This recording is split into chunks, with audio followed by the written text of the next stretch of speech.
Hmm. Di ba basic yan? Na pag may tinulak ka sa C5 habang nagmamotor, pwedeng mamatay yung taong yon. Tama, mali? Tama sir, pinabago na namin yung charge sir. O nga, hindi na tanong ko eh. Alam mo kaya ako nagagalit? Kakasuhan natin yung kapwa natin pulis ng physical injuries, malicious mischief, eh klarong-klarong frustrated or attempted murder. O ba't ang kinakaso nyo eh physical injuries? Sige nga, paliwanag ka. Yes sir, nakita namin sir together with the investigator sir na pagkatumba niya sir ay mga 2 to 3 minutes nakabangon niya agad sir. Nakabangon siya agad sir, tapos based dun sa medical certificate sir ay abrasion lang ang natamo niya sir. Pero, alam mo, Colonel, Lieutenant Colonel ka pa naman din, head ka ng SIDO. Dapat alam mo kung anong elements ng krimen. Diba? Ano bang elemento ng murder? May intensyon na pumatay. Eh, klaro-klaro naman yung intensyon. Manunulak ka na nagbomotor sa C5. May mga truck na dumadaan dyan, maraming kotse dumadaan dyan, pwede kang mabagok ang ulo. Ano yun? Slight physical injuries pa rin ba ikakaso natin doon, Colonel? Ganyan ba ang alam natin? Sobrang viral nung incidenting ito. Tapos ganito ang ikakaso natin. Ano ba yan? Paliwanag ka. Yes sir, pina-pull out ko na sir yung unang charge na physical injuries. Pinabago na namin sir sa frustrated murder sir. Pina-pull out nyo kasi sinabi ko sa inyo, kung hindi ko pa nakita yan, ang kinaso dito sa taong to, slight physical injuries. Di ba kayo nahihiya sa taong bayan? Viral na insidente, slight physical injuries ay kakaso nyo?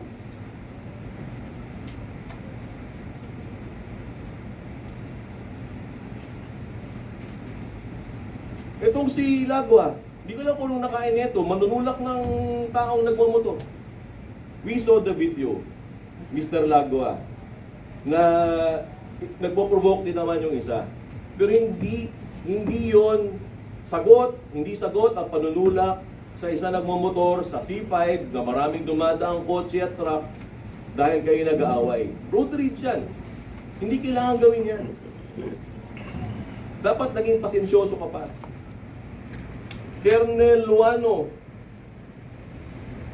SIDO ka, happy ka doon. Alam mo naman na yung, dapat alam mo naman na yung revised penal code.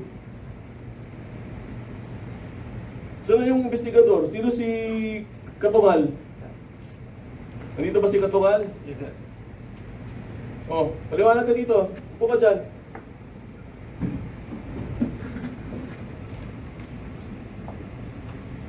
Oh, investigating officer, Corporal Benito Katungal Jr. Explain mo sa akin ba't slight physical injuries ay ikakaso nyo sa kaso ko? Sir, during the investigation, sir, nakita namin sa medical niya, sir, is yung mga sugat niya po sa abrasion lang, sir. Di ka pa nahihiya na kinakaso natin slight physical injuries? Kulang na lang pwedeng mamatay yung tinulak doon. Di ba tayo nahihiya dyan? Proud ka ba na inang kinaso mo?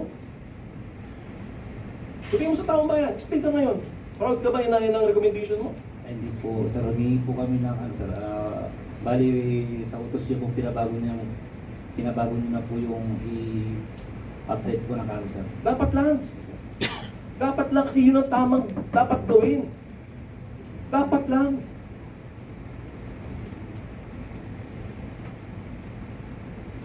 I have asked General Abirin and the District Director of the QCPD to relieve these people. Edison Wano, Lieutenant Colonel, tsaka Police Corporal Benito Katungal Jr. I'm also instructing our EMIS to investigate and file the appropriate charges also against these two personnel. Hindi dapat ganito. Totoo kaya nagagalit ako dito. Kasi kita-kita ng buong taong bayan yung nangyari dito sa pulis na ito. Dapat bilang pulis, mag-file naman tayo ng tamang kaso. Pag-file tayo ng kaso, pero physical injuries, ano ba namang klaseng kaso yan? Dahil lang sa kabaro natin, yung kakasuhan natin? Yun ba yan? Explain tayo. Yun ba yun? Yun ba yung dahilan doon? Hindi sir, patas po yung investigation namin sir. Yun talaga sir ang nakita namin sir. Kaya pinareview naman din namin to sa DILO sir bago i-refer sa fiscal's officer. Pero nakita ko sir parang may mali, babagawin naman namin. Magbasa kayo ng revised penal code. Kung kailangan mag-aral lahat ng pulis ng batas, uli. Lalo na CIDU. Kasi we are not giving justice to the Filipinos.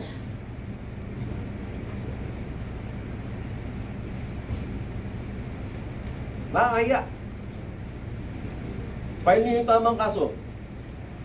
The reason na hindi final yung physical injuries na to dahil nakita natin to.